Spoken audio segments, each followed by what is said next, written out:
Hello, everyone, and welcome to the Collar and Elbow Wrestling Podcast, where we bring you an unrivaled love and passion for pro wrestling to you, the listeners. I'm one half of this tag team, Kenny Oak, and I'm joined, as always, by my tag team partner, Chris Harris. What's going on, Chris, Bubs? how are you doing today? Pretty good. Another day.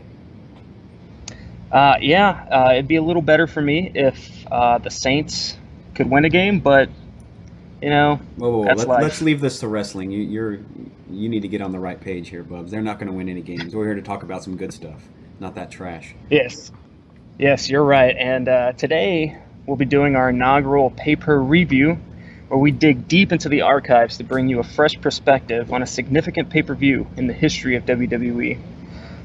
Today, our first review will be Backlash 2000, and what a way to start. Honestly, this could possibly be one of the best pure wrestling pay-per-views in WWE history. And Chris, I know you were excited for this one. It really was, Bubs. I'm glad we picked this one because this one has a little bit of everything. Obviously, a great storyline to it, some really good matches on the whole card, a pretty good lead-up as well. So this thing had a little bit of everything, too. Yeah, when you talk about the pay-per-view after WrestleMania, there's not storylines going into it. There's some kind of leftover from the WrestleMania storylines, and with this one, it's the same thing. There's a lot of stories crossing over from WrestleMania, and then kind of just some matches just thrown together just for the sake of it. There is, but this one had the golden piece that WrestleMania didn't have that would have made WrestleMania a lot better, and that is Stone Cold Steve Austin. Yes, it's Stone Cold Steve Austin, and also it's the Triple H and Rock one-on-one match. And I think that's something that they really missed the boat on at WrestleMania. That's a match that definitely should have been the main event at WrestleMania that year without Stone Cold. Yeah, and since then we've wanted to get Triple H and The Rock at WrestleMania. We've had several opportunities, but they really haven't done it. And even now we want it, even in their later years, because I think they could still put on a pretty good match. But I was okay with the main event at WrestleMania. It had the Big Show. They were still pushing him, and you had Mick Foley, who was pushed by Linda McMahon. But yeah, it obviously came down to Triple H and The Rock at the end of it, and then we got it again here at Backlash. Yeah, WWE, I feel, definitely missed the boat on that one, but it definitely made for a fantastic main event at Backlash, and it's a match that we definitely deserve to see at WrestleMania, but I'm glad we ended up getting it anyway at Backlash. Right, and the storyline leading up to it is excellent. It goes right in with it, and you get a great pay-per-view altogether. You get a great main event. You get pretty good storyline, and then altogether, that's why we picked this one as the lead-off for this, because it had a little bit of everything, and it was great. Yeah, let's go ahead and talk about the lead-up to this pay-per-view. There was a lot of focus was put in on the feud. It was really The Rock versus the McMahon-Helmsley faction. There wasn't a lot of other storylines going into this pay-per-view. They really put their main focus on the main event, and it made for a fantastic main event. And I really enjoyed the story going into this one. Oh yeah, you could tell that all the storyline and the writing was put in towards this. They buried The Rock, put him up against a lot of odds against the faction of Stephanie and Shane and Vince and Triple H. And then you get the one good guy in all this turns out to be Linda McMahon, bringing in Stone Cold Steve Austin to be on The Rock's side, and they really milked this thing because it's the return of Stone Cold Steve Austin from his injury at Survivor Series '99. And I mean, they used it, and it was great that they did because it worked out in the end for him. And WWE, they really milked this, and it turned into a really great storyline, and they capitalized on it just as they should. And Austin was just as over as he ever was in his return.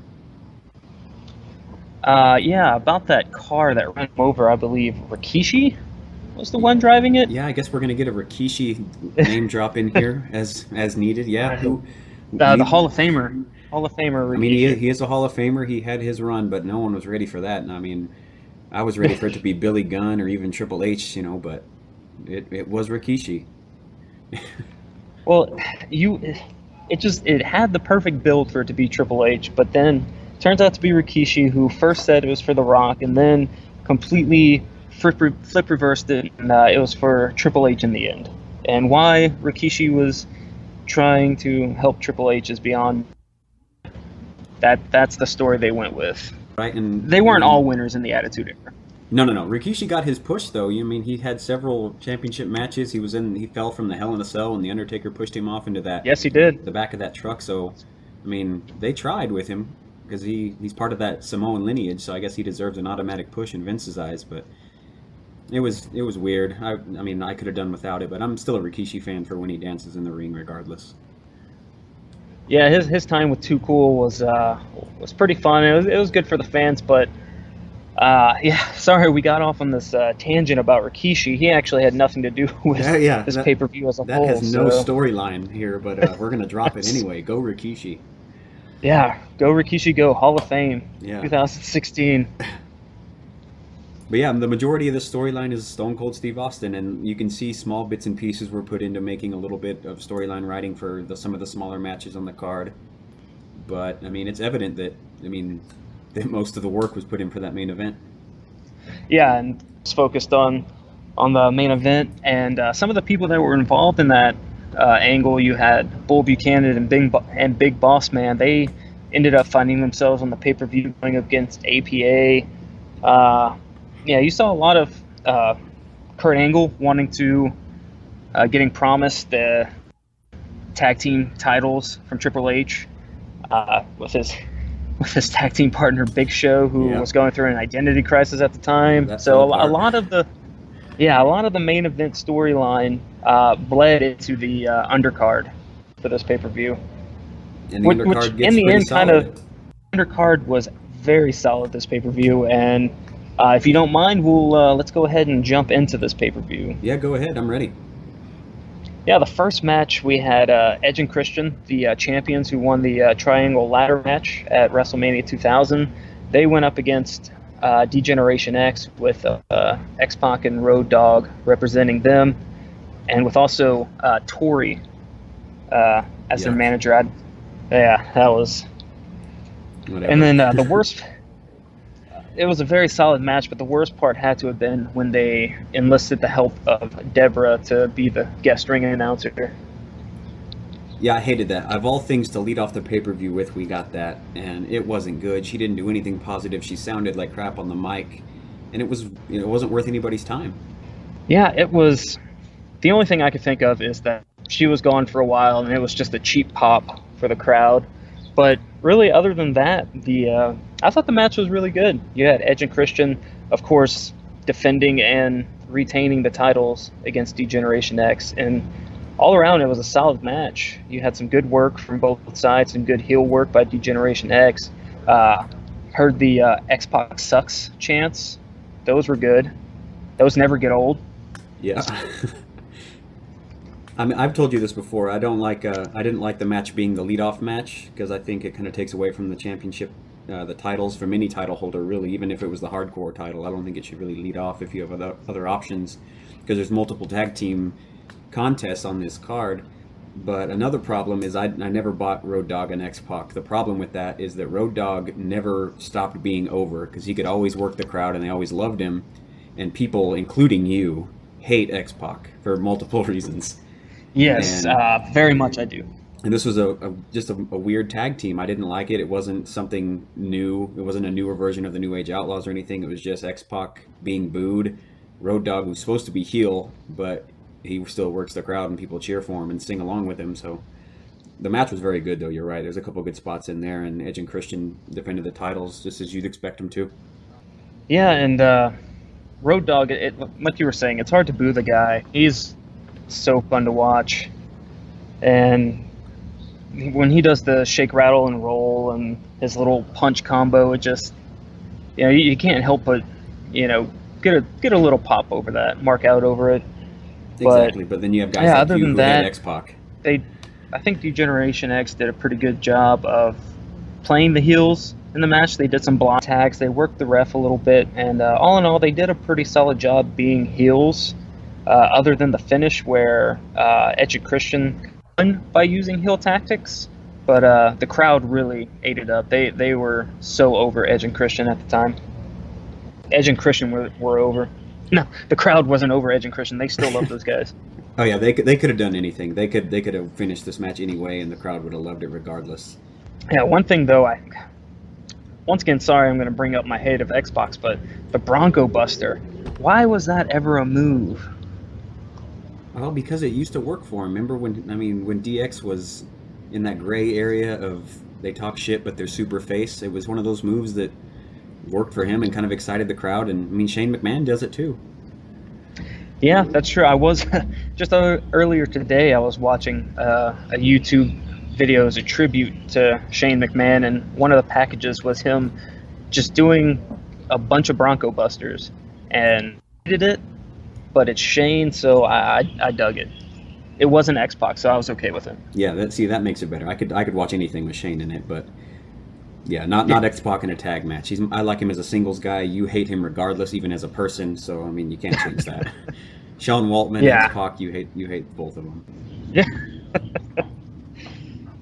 Huge. Anyway, upset. that was a very solid match. Edge and Christian retaining. Next match though, yet another championship match. This entire pay-per-view was filled with either tag team matches or championship matches. And the match number 2 was Dean Malenko going up against Scotty 2 Hotty. And Scotty 2 Hotty was majorly over. I did not realize just how over him as an individual was. Oh yeah, the crowd ate him up because he was too cool and Rikishi at the time. That was the gimmick was really working, and him coming out just being this fun-loving, dancing around type of fool. It really worked, and Dean Malenko, just like that stern-faced, technical guy, does nothing flashy. It was real opposites right there of true heel face work in the ring. Yeah, and it definitely worked for this match. This was just a very I consider it the show-stealing match of the night. It didn't get the the hype and the crowd pop that the main event did, but as just a singles match, this was definitely the best singles match of the night, and a lot of it had to do with Dean Malenko carrying Scotty 2 Hotty, but also the crowd being so behind Scotty and him. He did a really good job selling a lot of Dean Malenko's offense, and I thought all around it was just a very solid match. Yeah, this was one of those that you really wouldn't expect, because you see Scotty 2 Hotty and Grandmaster Sexay in the tag team, and they really took advantage of the injury to Grandmaster Sexay, and they let Scotty go out and do a little bit of single stuff, and he ends up winning the light heavyweight title, a week before this, and the title goes back and forth between him and Malenko, and this was unexpected. They both worked really good. Malenko did carry the match, though, easily, but Scotty held up. Yeah, Scotty definitely did plenty to hold his own, and but Dean Malenko, as you were saying, very stern face, no nonsense. His ring work, I'd say, is a 9 out of 10, while his charisma is about a -30 out of 10. Yeah. That puts him right about on the 0 scale of total. But yeah, you want him in the ring. You don't want him on the mic. They relied on him to put on great matches, and that's exactly what he did. Yeah, of all the technicians, I mean, he is one of the best, hands down. The announcers tried pretty hard to put over the light heavyweight title, because remember, they were still trying to compete with the cruiserweights on WCW, but WWE just did not put a lot of effort into that title, which was a shame, because there was a lot of good talent in that light heavyweight division. Yeah, they could have done a lot more with it looking back now. Obviously, you may not want a guy like Scotty 2 Hotty running it, but I mean, to put a heel like Malenko as the title holder and then make him, probably run through that light heavyweight or cruiserweight division, whatever you want to call it, they could have put a lot more effort into it, because there was still a lot of talent. Oh yeah, definitely. I definitely agree with that. And I always liked the smaller guys, the way they work, just the matches they put on. Especially in WCW, I loved the cruiserweight division with Dean Malenko, Chris Jericho, Rey Mysterio. Luckily, all those guys came. Eddie Guerrero, how can you forget him? And we'll get to him later on. But yeah, that division was stacked if they would have just run with it. But what I want to talk about is the finish. Like, that turnbuckle DDT was off the turnbuckle, was just insane. Yeah, it was a very unique finish that, I mean, I didn't think that they would try to pull off. I was much expecting a tap out from Scotty or something. But yeah, it was an attempted superplex from the top. They got reversed into a DDT. It's very much worth checking out if you've never seen the match. The whole match is actually, but very unique finish and just an overall great match. Yeah, it's definitely one of those that you don't want to skip whenever you're watching the pay-per-view. If you're going back and like, hey, you know, I want to watch Backlash 2000 now, do not skip match number 2, Dean Malenko and Scotty 2 Hotty. Just a great all-around match. However, if you do want to skip a match, this next match we're about to talk about, I wouldn't be upset if you skipped it. Is as I talked about earlier, Big Boss Man and Bull Buchanan going up against APA. Now, I love APA, but when you put 4 people in the ring that large, it's going to be a little slower and a little plodding. Oh yeah, and this should have been the leadoff match if I was setting up the card right. Obviously, we're going to remove Deborah from the beginning of this in general. So you want to get the crowd hot. You could have brought out the APA. They were big and over at the time. Everyone liked them. And you would have got the same reaction. You would have brought up the tag team titles a little bit higher on the card. I'm just a big fan of that. It's just a personal gripe. We're picking apart this pay-per-view. We're getting deep down into it. But yeah, like you said, this match, this is a little bit skippable. I mean, Bradshaw at that time was, I mean, he was climbing, and he was a big worker in the ring, and he eventually rose to some pretty good things. But all these 4 guys, just big, huge dudes who were just in there throwing haymakers at each other. It was a real slobber knocker, much like JR would say. Little did we know at the time we were watching a wrestling god in JBL. God. But, he was... Our opinions vary there. Well, he may be a wrestling god, but he's definitely not a commentating god. Well, except for he could put over John Cena, even though John Cena doesn't need put over. You know, big match John. I'll kick out at 2 John. No one performs in big matches like John Cena. Anyway, yeah, there wasn't a lot to complain about this pay-per-view. This is one of the few things that I would complain about. Like you said, having this match kind of take place after the tag team championship match. But I understand where they went with that because you do want to get the crowd hot to start the pay-per-view. However, you know, I just wouldn't have had this match at all, honestly. Yeah, this match was just much more of a filler. This card was already pretty long and deep as it was. I didn't really see a need to get it on here. I guess maybe it was just an attempt to keep all these guys kind of on screen and keep them known. But, I mean, there wasn't really anything to the match. The ending was very good, which I know you're hyped about. You love the fucking ending of this thing, but it was skippable. Yeah, that Bull Buchanan leg drop off the top rope. I mean, I love when big men do stuff like that. And Bull Buchanan, he was a very athletic big man, and he was 6'8". He was huge. And to pull off a move like that I thought it was very good. And I believe it was Farouk that took it, and he got hit with a weapon. With Big Boss Man's nightstick, hits him. He goes over, he kind of bends over, and then boom, Bull Buchanan with the big leg off the top. And I really like the finish. That's about the only thing about the match that I enjoyed. Yeah, Boss Man's been heel his whole life, I think, regardless of anything else. Maybe when he fought the Mountie, people liked him then as a face. That's a great match, but. You mean when the Mountie got put in jail for the night and right. They took him in the car in the van. It was a very good heel ending. Go ahead. It was a good heel ending. Bossman hit him with the nightstick. He kind of stood up and walked himself to the corner a little bit to set up Bull Buchanan. Bull Buchanan was a huge athletic guy, had a lot of talent, never got a chance on the mic, never got a lot of chance in general. He could have been something. He went on to Japan, though, and had some pretty good success over there, but he could have been a lot more. Yeah, he's actually just recently retired. Well, recently, I say. It was 2013, 2014, he had his last match. But, done. I'm done talking about that match. On to the next one, where we had the hardcore title match with, let me just go ahead and read these names off to you. You had Crash Holly, Matt Hardy, Jeff Hardy, Hardcore Holly, Perry Saturn, and Taz all vying for that coveted hardcore title. Yeah, coveted. That's a pretty descriptive word that may not work here. I mean, the hardcore title was never. I mean, it was never.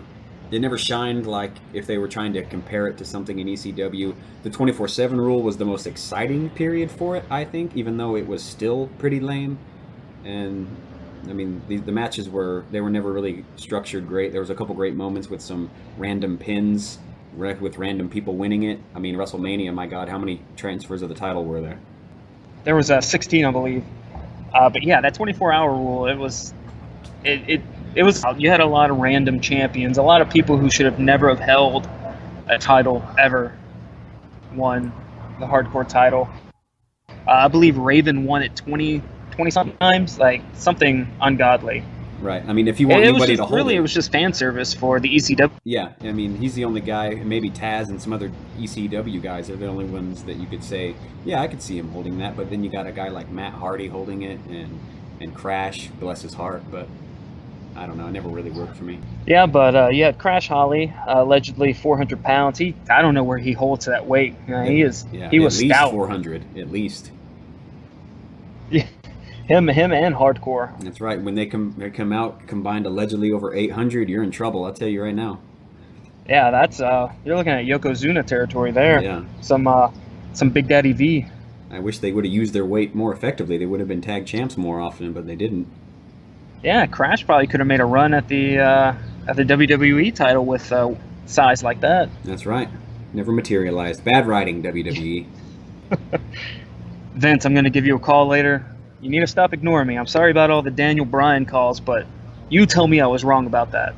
Yeah, he's screening for you. He knows your number, so that's not worth it. I know.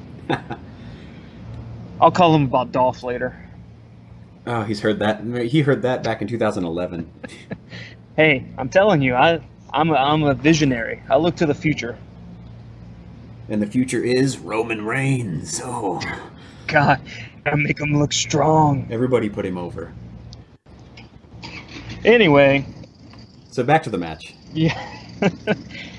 Crash climbing the hooks, the Backlash hooks, which I missed the Backlash hooks, by the way. But you had him climbing and then jumping off onto everyone.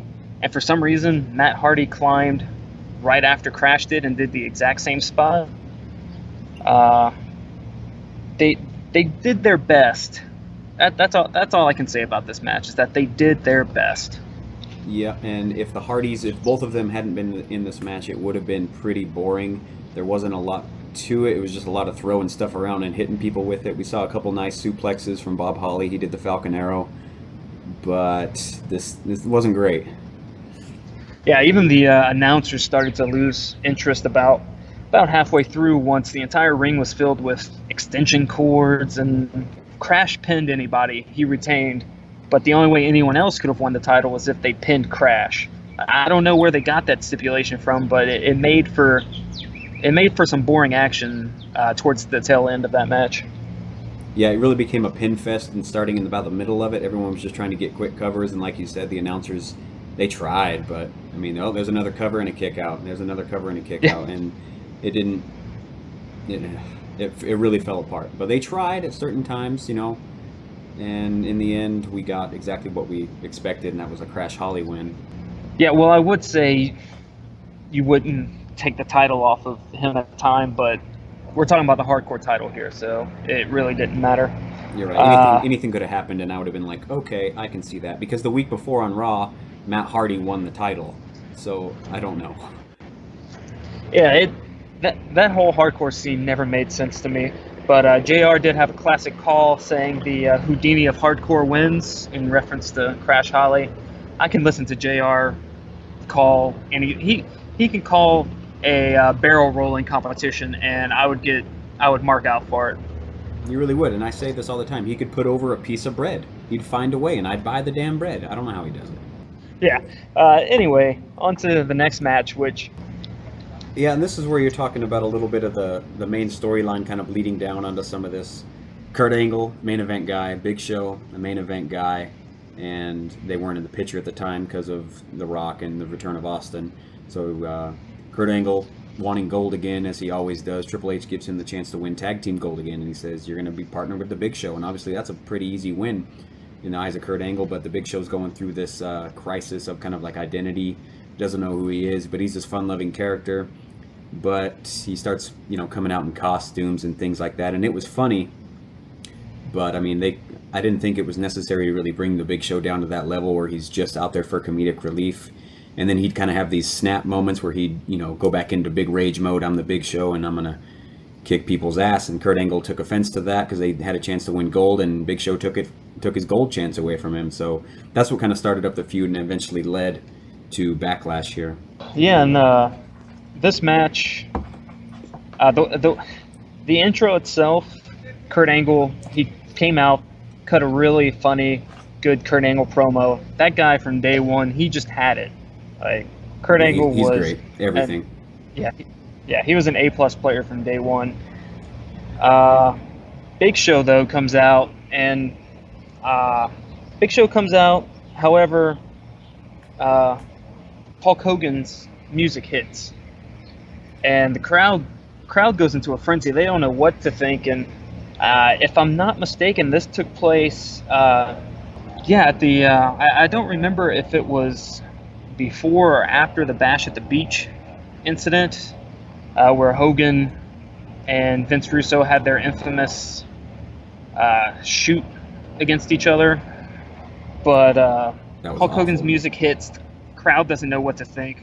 Vince Russo, I know you'll probably never listen to this, but if you are, you were truly, truly terrible. Hulk Hogan's music hits, everyone's thinking, oh my goodness, could this really be Hulk Hogan?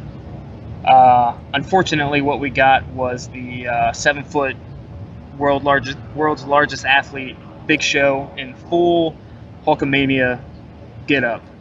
Had the red and yellow, had the shirt, had the fake bald head, the long hair. Somehow, some way, Big Show got it over. I don't know how it worked, but I mean, the crowd was buying it because he hopped on the mic when he got in the ring, and he cut a Hogan promo, and he kind of had that Hogan deep kind of draw to his voice, and it just pissed off Kurt Angle. He had me fooled. Yeah, if you weren't watching, you'd be like, hold on, I can hear Hogan maybe. But he made it work. He's an entertaining guy, obviously, so he can do a lot of stuff, and that's what he came out and did, and he put on a full-on Hogan gimmick even when the match started. Yeah, and the match itself was just a glorified squash match. No reason to ever have Kurt Angle get squashed, especially by the Big Show, but that's all this was. This was just a filler match. Big Show just beats up on Kurt Angle, even hits him with the leg drop. Angle kicks out. Angle fights back a little bit, but he gets hit with the choke slam. I believe he got powerbombed also. Either way, Big Show gets the quick victory over Kurt Angle, and I hated it. Yeah, I hated the match. I wish it would have never been on there. You should never do that to a main event talent. Yeah, you don't do that to either of them. Big Show just came out of the WrestleMania main event, although he may or may not should have been there. That's kind of an opinion thing, but the dude's a main event talent. And to put him like this in the middle of a card against another main event guy, but having it full of a quick gimmick that gets Kurt Angle buried, I didn't like it. It kept them both in the eyes of the people, I guess, by having them on the card, but there was nothing to this match. Hated it. We had a glorified squash match. Really, it was a throwaway match. Our next match could have also been deemed a throwaway match, and that was TNA, which was Test and Albert with Trish Stratus in their corner, going up against the Dudley Boys, Bubba Ray and Devon. It was a strange build to this match. You had Bubba Ray, he was going through his little phase where he was putting women through tables, and Trish Stratus just happened to be next on his list, and she had Test and Albert to back her, and she kissed him to avoid going through it. This build-up had a lot of weird things happening. It did, yeah. She kissed him, and it put him in a trance, and Bubba was already weird enough. I didn't think they needed to make him look like that. That's really all this was, though. It was just kind of a Bubba Ray Dudley thing of him putting women through tables by powerbombing them off the top turnbuckle, and you kind of knew that she'd avoided the power bomb for weeks leading up to this, so you kind of knew it was going to come, and it did. The Dudleys were pretty over at the time. They were champs before this, so I mean, they got good reaction from the crowd. TNA was hated because they were kind of a thrown together team, but that's exactly what this was. It wasn't a wrestling match. It was we're going to just wait for Trish to get through a table and then we'll move on. Yeah, there wasn't a lot of good wrestling in this match. There was a lot of good banter back and forth between TNA and Dudley's. Mostly just Bubba Ray Dudley yelling random things. At one point, he walks on the apron, finds Trish, and yells at her. And this is something that'll never be repeated again on WWE television. He yelled at her, "I'm going to get you, you little bitch." And then another good line from the match was came from good old JR, who at one point, when the Dudleys do their little groin headbutt, he calls it the Dudleys' unique version of birth control. See, but I mean, even listening to JR, he'll get you through the match, regardless of whether or not there's good work in the ring. He'll pull you right on through. For what it was, decent match. All right, so our next match was another. It was our fourth. I believe it was our fourth championship match of the night. Yeah, fourth. Had Eddie Guerrero. Yeah, Eddie Guerrero with China, Mamacita at the time, going up against S.A. Rios for the European title. And Lita was with S.A. Rios. That's where she actually started. So yeah, we had Eddie. Go on. Eddie was getting his GED in the weeks leading up to this, and he was taking Mamacita to the prom, and you get a lot of some backstage stuff. This is when Eddie was doing his super Mexican accent that he was putting on at the time, and China was all over it and loving it. And this slowly became a very lovable kind of relationship that they built together. And I didn't like it at first when they kind of put them together. It seemed just a little bit rough, but they had a lot of chemistry, and it eventually worked out very well. The vignettes were pretty funny, though, with him in the backstage trying on tuxes and different colors and all kinds of just nonsense, and Eddie was hilarious. Yeah, those two definitely worked well together, and they had a lot of good chemistry together. Something you really didn't expect. Like you said, I didn't like the pairing at first because I didn't really see where they were going with this, but I definitely think those two worked well together and made it work in a way that WWE probably wasn't expecting at the time. No, they definitely were. I don't know what their angle was at first, but whatever they got in the end was well worth the time they put in. The match between these two kind of came about a little bit odd. They were shoving Eddie and S.A. Rios together as a tag team, probably because they're Hispanic, maybe trying to reach that Hispanic demographic a little bit, but very yeah, obviously. That's definitely WWE's logic. Right. And then they stopped it, and they had Lita botching jump attempts and hitting Eddie Guerrero, and eventually there's a little bit of feud starting between Lita and China, and then the tag team just goes apart, and S.A. Rios finds himself in a European title match against Eddie Guerrero, and that's what we got here. Yeah, and the match itself got off to a shaky start. You saw S.A. Rios miss a couple spots. He was a little sloppy. Definitely some nerves because he was fairly new to the WWE, and it's a little more difficult for people who aren't used to the style, especially luchadors and people who come over from Japan. It's WWE employs a very different style than a lot of these other organizations do, and it definitely took him a little bit of time to get into the swing of things. But once he did, this match really took off. Yeah, and you could tell it was probably nerves because he's a luchador, like you said. So even in other matches besides this one, you could tell he has a little bit of difficulty kind of syncing up with other guys and technicians. And even Eddie Guerrero, who's much more of a technician than a luchador by any means, I think. It was rough to get this one going, but S.A. Rios does a lot of great things in this match once it gets going, and Eddie carries a lot of the match. But S.A. Rios held his own, doing a couple really good spots on his own, and the match came together. Yeah, the match definitely ended up being a pretty solid match. That one spot, though, that just gets me was S.A. Rios does a top rope dive out the ring, and then Eddie Guerrero just sidesteps him and throws his head into into the mat on the ground. It was, oh, that was brutal. My reaction was to just throw my headphones off and go, fuck, that's gotta hurt. Yeah, and if it did anything else besides that, it probably woke S.A. Rios up a little bit and Yeah. kind of kick-started the match a little bit. You can kind of consider that as the better starting point after that happened. Another thing that I loved about this match is that Eddie Guerrero wrestled in a tux.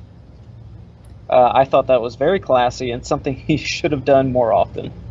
That's right. I mean, he showed up in the full tux. He ended up taking all of it apart except for like the cummerbund and the bow tie, I think, and obviously the pants Yeah. on. He also rolled up in a '57 Chevy, and Mamacita was looking good. And I mean, yeah, he wrestled in the damn tux, man, with the bow tie on, and it worked. He did. He did. That's what made Eddie Guerrero is that he did things that no one else would try and pull off. And I miss him. Yeah, I do too. He was such a unique guy in the ring, such a crazy personality and great charisma that, I mean, you never see another one like him. No, he was definitely one of a kind. And you see it today where a lot of these younger talents are talking about how they were inspired by him. Someone like, Sasha Banks comes to mind. She's so over right now, and, everyone loves her wrestling style, and she attributes it all to Eddie Guerrero.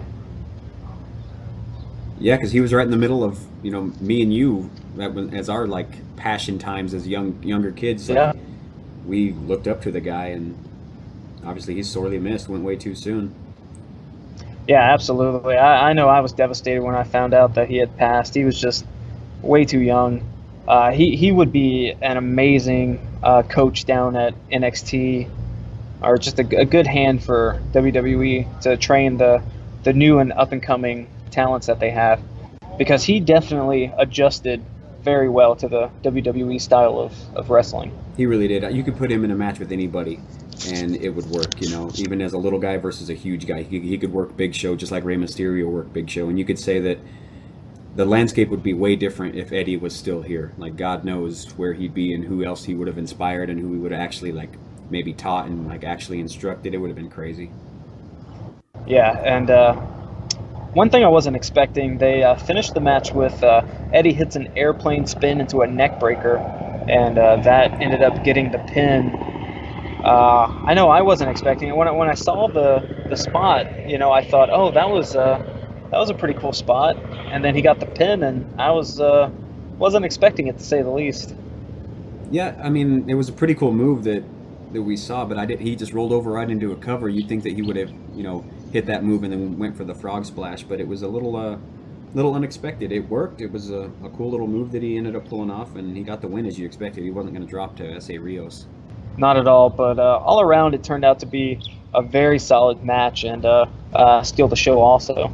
Our next match, which was our 5th out of 6 title matches on the night, and it was for the Intercontinental title. It was the champion Chris Benoit defending against Chris Jericho, and this was yet another solid match. And I just want to get this out of the way.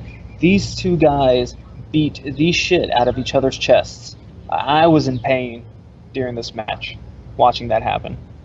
Yeah, because Chris Benoit's chop to the chest is like no other. I mean, it's a full-on move set for him. I'm sure he could have put people away with that. Yeah, instead of punching people in the face, he goes for your chest, man. And if it weren't for Ric Flair's great chest chop, Benoit's would be at the top of the list. Yeah, just ask Daniel Puder of Tough Enough fame about those chest chops. Another name drop, you guys. You're welcome for the Daniel Puder reference. Go ahead and pull out Google for that one if you need that. No shame. Yeah, and Daniel, if you're listening, I'm sorry about bringing up that. I'm sure you still have nightmares about that WrestleMania. No, Royal Rumble, my bad. Yeah, it was a Rumble. Anyway, the match was very good, like I said. These are two of the best ever to lace up their boots. And unfortunately, one of those people will never get the recognition that the other one gets. And I understand. I'm not going to go into some kind of moral debate about the situation was terrible, what he did. To me, that doesn't take away from what he did in the ring, which was just absolutely amazing. Okay, so that's what's great with having this forum right here is we don't really have to get into the moral debates of it, but we can talk about how great Chris Benoit was as a performer, and he put on numerous matches, as did Chris Jericho, and this is just another example of these two in particular having great chemistry together, and this was actually their first one-on-one match in WWE, and they've had numerous before this in Japan and WCW, obviously. Benoit's someone who definitely wasn't a string of great matches. He was one of my favorites in WCW.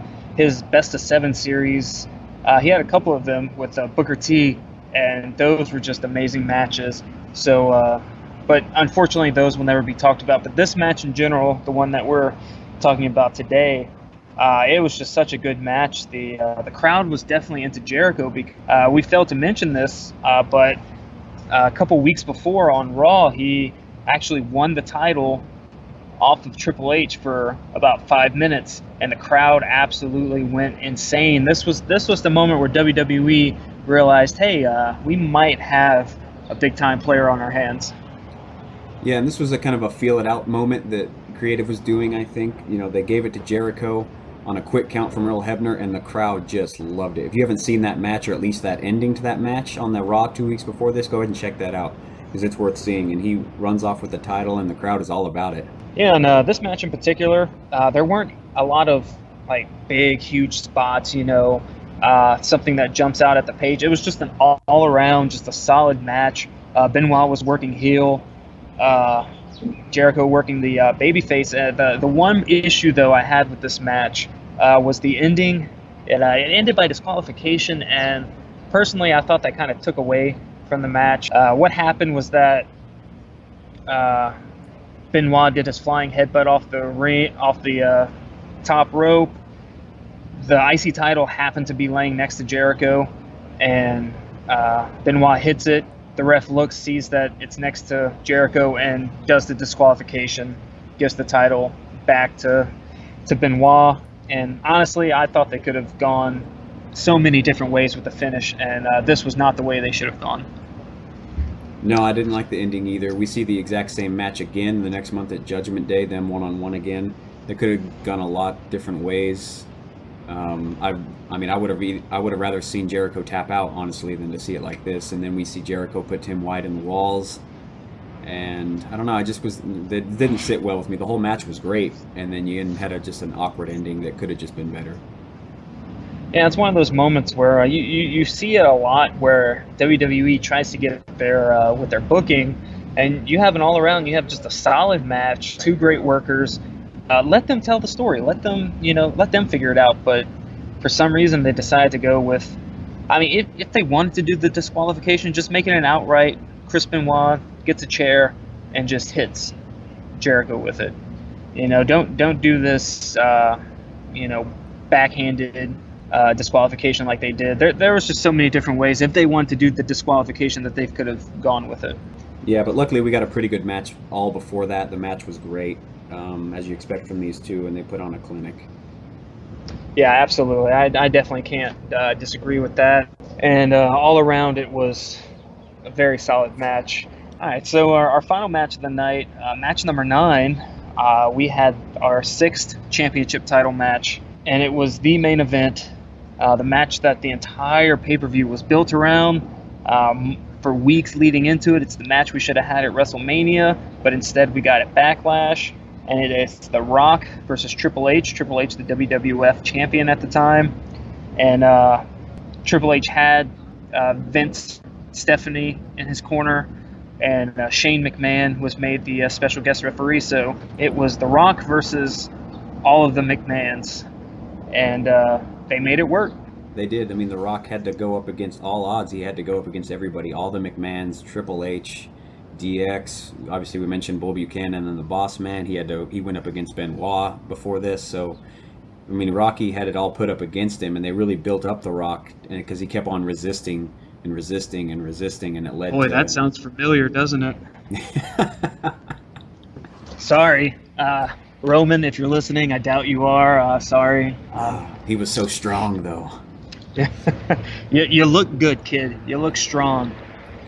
You just took away from our description of this match by bringing Roman back into it. I'm sorry, but that's the point that I'm trying to make, is that This is essentially the same storyline that Roman went through when he leading up to his match at WrestleMania, but The Rock, who was arguably a much bigger star at well, not arguably, he was a much bigger star. Yeah, sorry. But he pulled it off, and we're talking about a main event guy who hardly ever lost, and, you know, he pulled off the card stacked against him just because a lot of it had to do with just how good of a heel Triple H and Vince McMahon, the entire McMahon family, were at the time, and just all in all, it worked. Yeah, all the credit goes to both of them in this case, because The Rock, great face, Triple H, even better heel, you could argue. They put it together, and then you had this X factor of the return of Stone Cold Steve Austin that Linda McMahon put out there randomly. I completely forgot to bring that up. Yeah, the whole random piece that's sitting over everyone's head is whose side is Austin going to be on.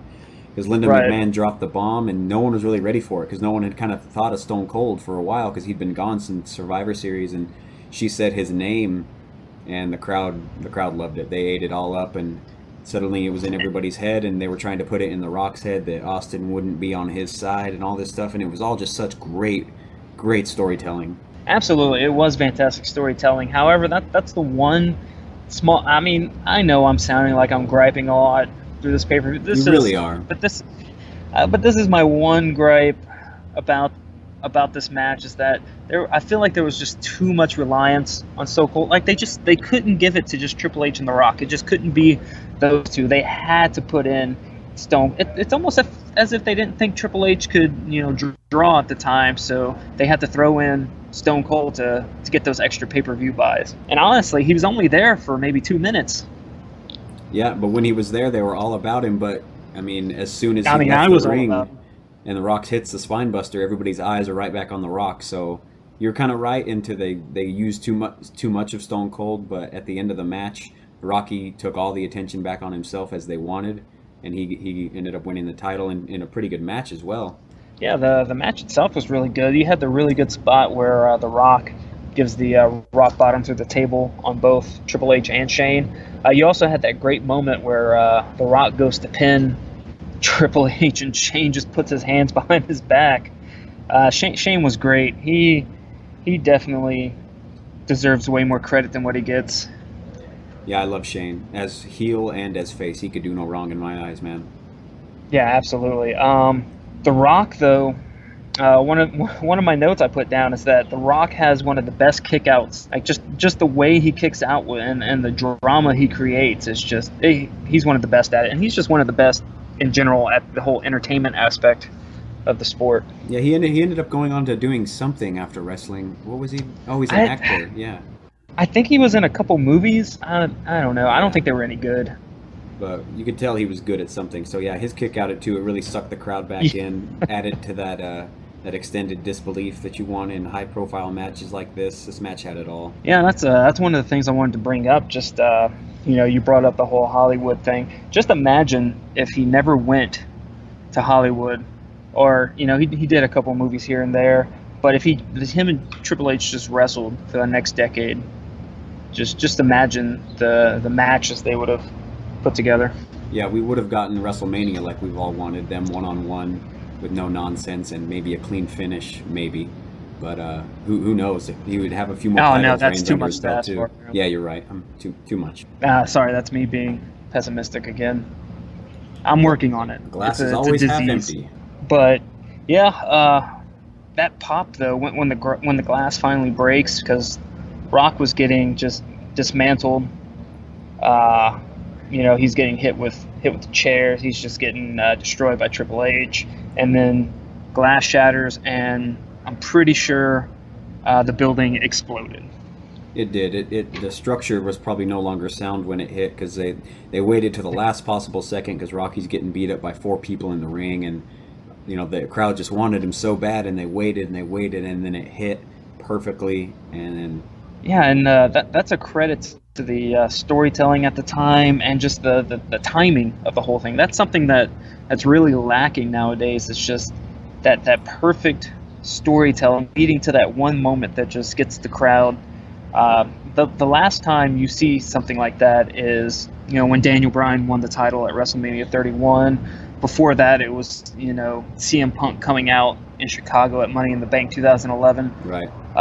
We just don't get moments like that anymore, unfortunately. And this was just a Backlash. It wasn't even at a major pay-per-view. No, this was the first one after WrestleMania. So in essence of the writing for them, this is like the start of the year. This is the first match of the year if WrestleMania is to end the year per se. And we ended up getting one of the best that year. 2000 and 2001 had a lot of great pay-per-views in it, but this was one of the best. Yeah, no, that was a really strong time for pay-per-view. Even there was even some really strong pay-per-views in 2002, but that's kind of when you saw a lot of the quality start to dip. But yeah, definitely a very strong time in the company, and this was definitely one of the better pay-per-views. And just this storyline in general was just from start to finish was really good. They go on and they feud a little bit longer after this, but so back to the match itself. Stone Cold comes out. He has a chair in his hand, so hell's about to break loose. He starts smashing people with chairs. Gerald Briscoe takes a great chair shot. Shane takes just a hard chair shot. Pat Patterson does not take a good chair shot. No, he does not. He may down. be a great technician, but I hope he doesn't teach people how to take chair shots. Yeah, he's not going to go down in history being known atrocious. for a chair shot. He's known for the IC title, but not for taking a shot to the head. Yeah, first Intercontinental Champion, last ranked chair shot taker. But Stone Cold lays waste to everyone.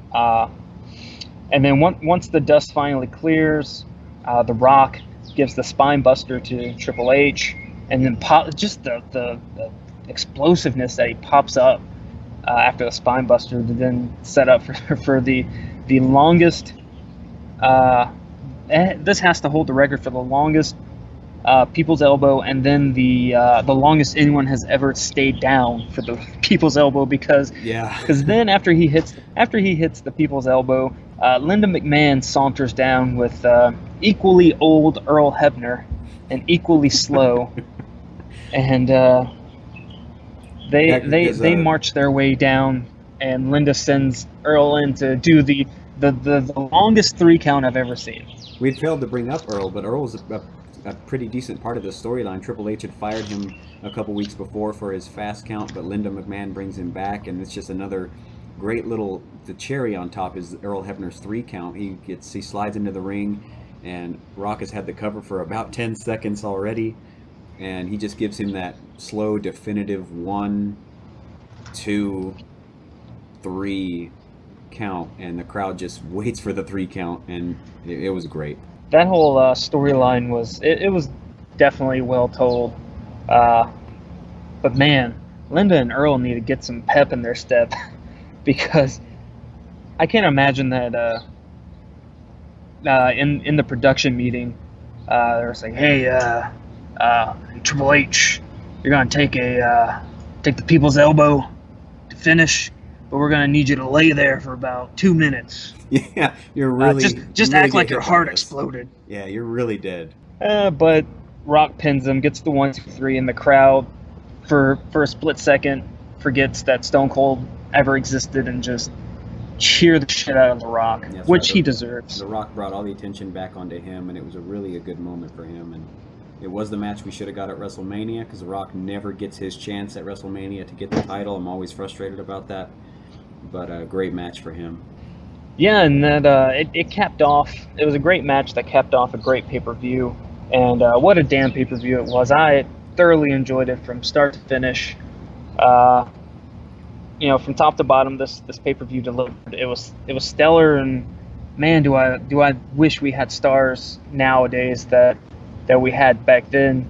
And one of the best things about this era is that, The Rock was huge, and it was one of those things where he hardly ever lost, but you still had the chance that someone like Triple H or Mankind, Stone Cold, you never knew who was going to win those main event matches. Kane, Big Show, Undertaker, it was stacked. Yeah, if anyone was ever expecting the Big Show to win the title at Survivor Series 99 when Austin went out and got hurt, then you're crazy. So, I mean, extended disbelief really works if you can buy into it and you have the guys to tell the right kind of stories, because I wasn't ready for the Big Show to win that night, but he ended up doing it. Yeah, and that's definitely one of the things that's sorely lacking nowadays, because you have guys like, I've been joking about Roman Reigns, but when he's in a big match, up until lately, you knew he was going to win. Same with Seth Rollins, and you just know that when it's a big match at a pay-per-view, that those guys are going to win, Yeah, and regardless of who they go up against. the WWE, he really hasn't been pushing the underdog story so much anymore. We don't have a Rey Mysterio winning titles anymore, kind of guys like that you think will never have a shot, because everyone now is somewhat believable. Yeah, and that was one of the names I was going to bring up specifically, is Sami Zayn. He's someone who's tailor-made for that underdog story. Guys like him, guys like Neville, Cesaro, who WWE just does not want the crowd to love Cesaro. Yeah, I mean, And, we could have a whole show about how good I Cesaro is. don't want to bring this up. I feel bad bringing this up. But Bray Wyatt, he's where's his title? Where's his big push? Yeah, where's his individual title that he should have gotten a long time ago? I understand if they're trying to make his character seem above any title, like he's not really chasing a title. But one thing that you should have with Bray Wyatt is when someone feuds with him, when they're done, they should not be the same person. I mean, look at, Xavier Woods did it perfectly. He really sold that Bray was messing with him. Same with, Daniel Bryan. Those guys showed like, wow, this guy, he's crazy, and we're not the same person when he's around. Yeah, I could talk for an hour about Bray Wyatt. You know how I feel about him, and I know, and that's something we will. That's something we will talk about on a later show. But that has been our pay-per-view review of Backlash 2000. One of the best pay-per-views of the time, maybe of all time. And, it was a real pleasure going back and watching it and really reliving it. Yeah, I'm really glad that we picked this one to lead off with. It had a little bit of everything, some great storytelling, a really great finish, which you really want in all your pay-per-views, is a main event that really pulls it together, and this one came too. I liked it. Yeah, and if you have any suggestions on pay-per-views you want us to look back in the archives, go ahead and shoot us a message on Facebook at Collar and Elbow Wrestling. Send us a comment. Find us on Twitter at CNE Wrestling. Find us there, and just go ahead and give us your suggestions, and we'll be happy to. We'd definitely be happy to hear from the fans and kind of get you guys involved. But all right, this has been Collar and Elbow Wrestling Podcast with Kenny Oak and Chris Harris. Thank you for listening, and join us again next time.